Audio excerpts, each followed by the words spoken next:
آج جو غزل ہمارے سامنے ہے اس کا پہلا شعر ہے، ایک جا حرف وفا لکھا تھا وہ بھی مٹ گیا، ظاہرہ کاغذ تیرے خط کا غلط برتار ہے۔ ایک جا کا مطلب ہے ایک جگہ، یعنی جب آپ کچھ لکھ رہے ہوں تو اس میں جو ایک آدھ جگہ غلطی ہوتی ہے اسی کی طرف توجہ مبذول کرائی ہے مرزا غالب نے۔ اور غلط بردار کاغذ، شاید آج کے زمانے میں یہ کاغذ نہیں ہوتے، یا اگر ہوتے ہوں گے تو ہمارے علم میں نہیں ہے۔ یہ ایک ایسا کاغذ ہوتا تھا یا ہوتا ہے جس پر سے کوئی لفظ یا کوئی حرف بہت آسانی سے مٹا دیا جاتا تھا اور اس کا کوئی نشان باقی نہیں رہتا تھا۔ غالباً اس پر کسی قسم کا کوئی مسالہ لگا ہوا ہوتا تھا۔ ابھی کچھ عرصے پہلے تک جو کاتب حضرات، جب یہ کمپیوٹر نہیں آیا تھا تو ہاتھ سے جب لکھنے کا دستور تھا، اب تو بہت کم ہے شاید، تو وہ اس کو استعمال کرتے تھے اور اس پر کوئی غلطی ہوتی تھی تو اس کو مٹا دیا کرتے تھے، اور ایسے مٹاتے تھے کہ یہاں اس پر کوئی نشان باقی نہیں رہتا تھا۔ اس شعر کی یوں تو بہت سارے دوستوں نے، بہت سارے اساتذہ نے تشریح کی ہے، لیکن ہم اس وقت آپ کی خدمت میں وہ شرح پیش کر رہے ہیں جو ہم نے حضرت خواجہ حالی کی شرح میں کسی وقت پڑھی تھی۔ ممکن ہے کہ الفاظ کچھ آگے پیچھے ہو گئے ہوں، لیکن خواجہ حالی نے جو اس کی شرح فرمائی تھی ہم اس کا مطلب آپ کی خدمت میں پیش کر دیتے ہیں۔ تو اس کی شرح کرتے ہوئے اس شعر کی خواجہ حالی فرماتے ہیں کہ یہاں ازراہ ظرافت غلط بردار کے معنی لیے۔ ازراہ ظرافت یعنی مذاق میں، مذاق یعنی ظریفانہ انداز سے، جس پر سے حرف غلط خود بخود اڑ جائے۔ تو فرماتے یہ ہیں کہ غالب کے خط میں صرف ایک جگہ حرف وفا لکھا تھا، سو وہ بھی مٹ گیا، تو اس سے معلوم ہوتا ہے کہ آپ کے خط کا کاغذ غلط بردار ہے، یعنی جو بات سچے دل سے اس پر نہیں لکھی جاتی وہ خود بخود مٹ جاتی ہے۔ اب معاملہ یہ ہوا کہ محبوب نے خط میں حرف وفا لکھا، کہیں پر وفا کا حرف لکھ دیا ہوگا، چونکہ وہ محبوب ان کو غالب کے بقول چاہتا نہیں تھا، تو اس نے بس وہ رسماً لکھ دیا تھا، اور اس میں وہ خلوص نہیں تھا کہ جس خلوص سے آپ کسی کو خط لکھتے ہیں اور اس میں جو الفاظ لکھتے ہیں، تو فرماتے یہ ہے کہ اس میں کوئی خلوص نہیں تھا، وہ ایسے ہی انہوں نے رسمی طور پہ لکھ دیا تھا۔ تو اس لیے کاغذ نے غلط بردار ہونے کے باعث اسے خود بخود مٹا دیا۔ مراد صرف یہ ہے کہ محبوب کہیں وفا کا ذکر بھی کر دیں تو اس پر یقین نہیں کرنا چاہیے، اسے غلط ہی سمجھنا چاہیے، بے بنیاد سمجھنا چاہیے، کیونکہ یہ جو محبوبوں کا طبقہ ہوتا ہے اس سے وفا کی امید ہو ہی نہیں سکتی۔ تو اس معنوں میں یہ شعر واقعی ایسا ہی لگتا ہے کہ ظریفانہ انداز میں غالب نے بات کی ہے کہ ہمارے محبوب نے ہمیں جو خط میں وفا کا لفظ لکھا تھا، چونکہ وہ انہوں نے اپنے دل سے نہیں لکھا تھا، تو وہ جو کاغذ تھا غلط بردار کاغذ، اس نے اسے خود بخود ہی مٹا دیا۔ آئیے اگلا شعر دیکھ لیجئے۔ جی جلے ذوق فنا کی ناتمامی پر نہ کیوں، ہم نہیں جلتے نفس ہر چند آتش بار ہے۔ ذوق فنا اصل میں محبوب کے عشق میں ڈوب کر مر جانے کے لیے انہوں نے کہا ہے، اور ناتمامی کا مطلب ہے کہ وہ ایسی کوئی چیز، ایسا کوئی کام جو مکمل نہ ہوا ہو۔ اور نفس کہتے ہیں سانس کو، تو اس میں آتش بار کا مطلب ہوتا ہے آگ برسانے والا۔ تو اس میں اس کا مطلب کچھ یوں بھی ہو سکتا ہے کہ ہمارا جو سانس ہے اس سے مسلسل آگ نکل رہی ہے، یعنی پے در پے آگ برسا رہا ہے، لیکن ہم جیسے تھے ویسے ہی رہے اور جلے نہیں۔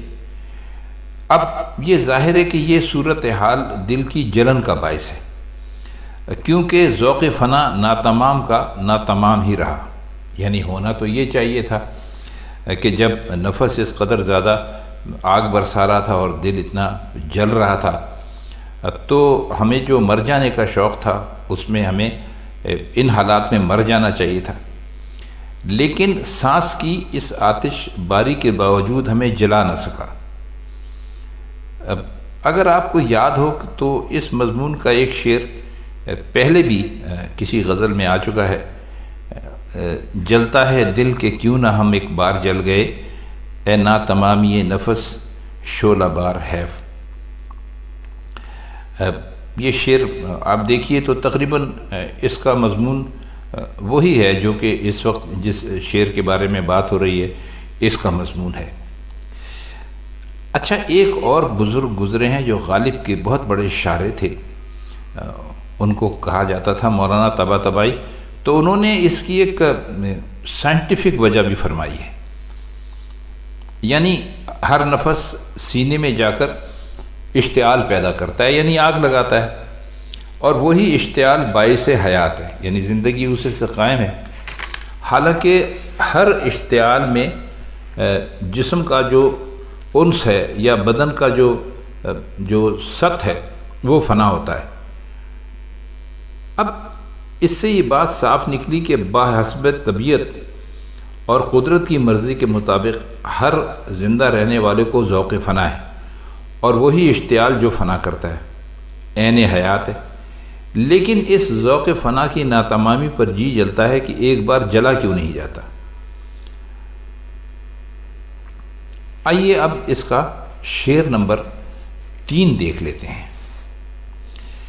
آگ سے پانی میں بجھتے وقت اٹھتی ہے صدا، ہر کوئی درماندگی میں نالے سے دو چار ہے، ہر کوئی درماندگی میں نالے سے دو چار ہے۔ صدا کہتے ہیں آواز کو،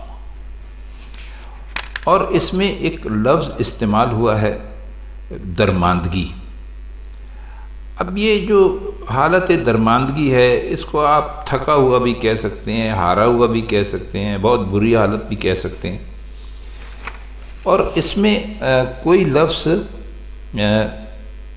نالا ہے، ایک لفظ نالے کا مطلب ہے رونا، یہ ہم آپ کو بہت مرتبہ بتا چکے ہیں، اور ناچار کہتے ہیں، لاچار سمجھ لیجئے، مجبور، جس کے ہاتھ میں کچھ نہ ہو۔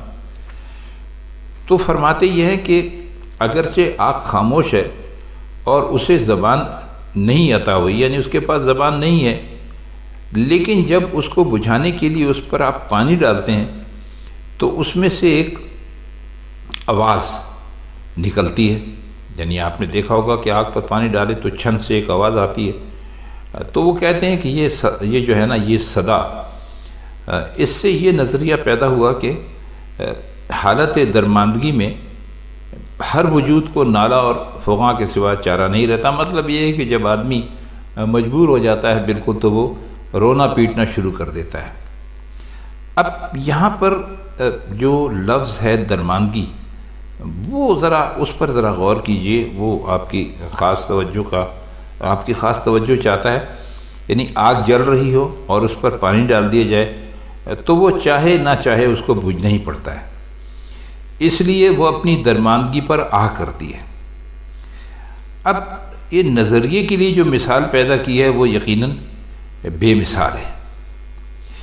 غالب کے ایک اور شاعر تھے علامہ بجنوری، وہ اس زمن میں فرماتے تھے کہ کس شاعر نے آج تک آگ کے بجھنے کے اس کا ظاہرہ اور ادنیٰ کیفیت کا مشاہدہ محسوس کیا ہے، یعنی کس نے اتنے غور سے آگ کو دیکھا، پھر پانی کو دیکھا، پھر جب پانی آگ کے اوپر ڈالا گیا تو اس کے بجھنے کا منظر دیکھا، اور پھر اس منظر سے جو صدا آئی اس کو بھی محسوس کیا۔ تو یہ جو ہے یہ مشاہدے کی بات ہوتی ہے، جس شاعر کا مشاہدہ جتنا اعلیٰ ہوتا ہے وہ جب اپنے شعر کہنے بیٹھتا ہے اور اس مشاہدے کو نظم کرتا ہے تو وہ بہت ہی اعلیٰ طریقے سے نظم کرتا ہے۔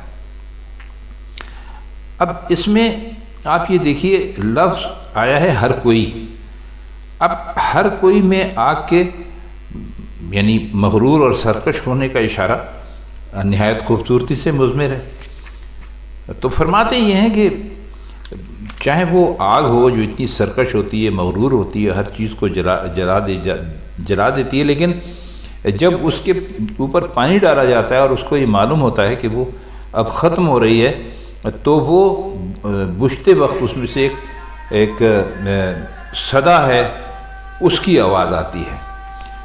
تو اب یہ شعر ایک اور ہے، اس کا اگلا شعر بھی ہم دیکھ لیتے ہیں کہ ہے وہی بدمستی ہر ذرہ کا خود عذر خواہ، ہے وہی بدمستی ہر ذرے کا خود عذر خواہ، جس کے جلوے سے زمیں تا آسماں سرشار ہے۔ یہاں پر شعر اس کے اندر آیا ہے عذر خواہ۔ عذر خواہ کا مطلب ہوتا ہے معذرت کرنے والا۔ کوئی بات اگر ہو گئی ہو تو اس بات کے بارے میں طرح طرح کی تعویلات پیش کرنے والا۔ تعویلات کا مطلب ہے کہ طرح طرح کی باتیں بتانے والا، اس کا سبب بتانے والا۔ اور جلوہ کہتے ہیں، آپ کو معلوم ہے کسے کہتے ہیں، دکھانے کو یا دکھائی دینے کو جلوہ کہتے ہیں۔ اور سرشار کا لفظ جو ہے اس کا مطلب ہوتا ہے لبریز، لبلب بھرا ہوا، بہت زیادہ۔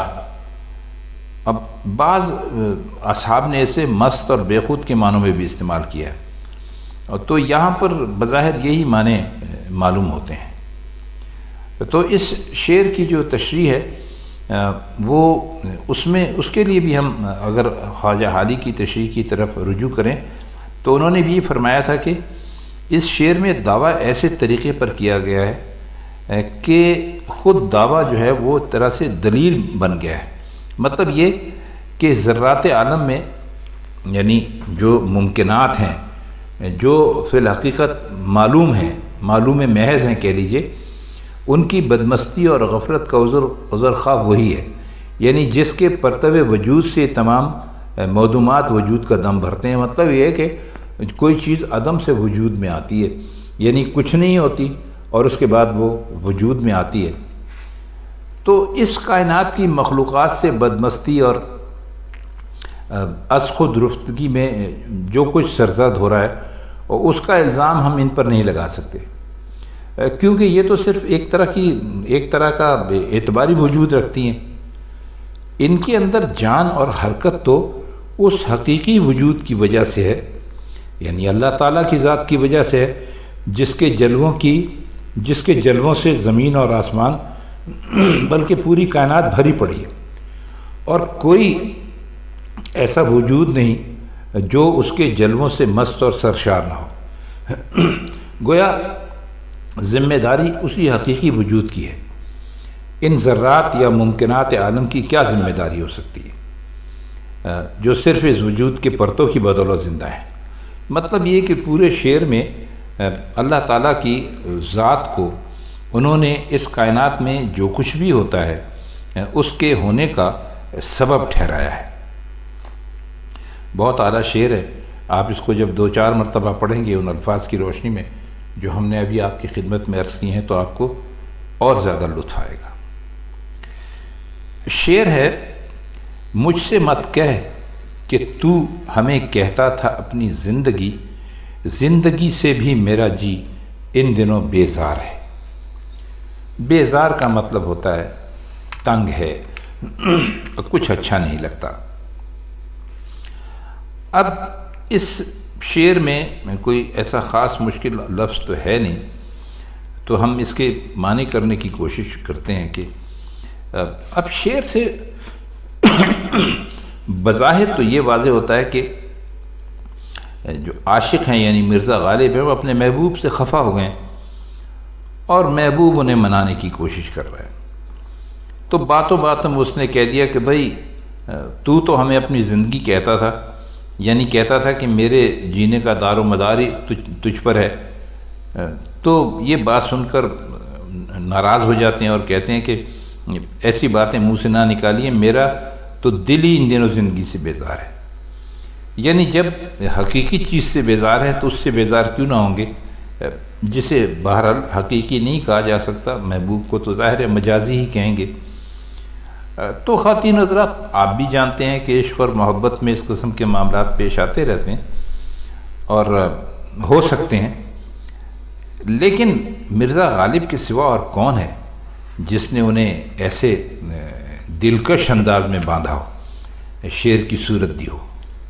یہ صرف غالب ہی کا کام تھا۔ آئیے اس کا آخری شعر دیکھتے ہیں۔ آنکھ کی تصویر سر نامہ پہ کھینچی ہے کہ تا تجھ پہ کھل جاوے کہ اس کو حسرت دیدار ہے۔ سر نامہ وہ جگہ جہاں پر کہ پتہ لکھا جاتا ہے یا القاب لکھا جاتا ہے، اور حسرت دیدار یعنی دیکھنے کی آرزو، دیکھنے کا ارمان۔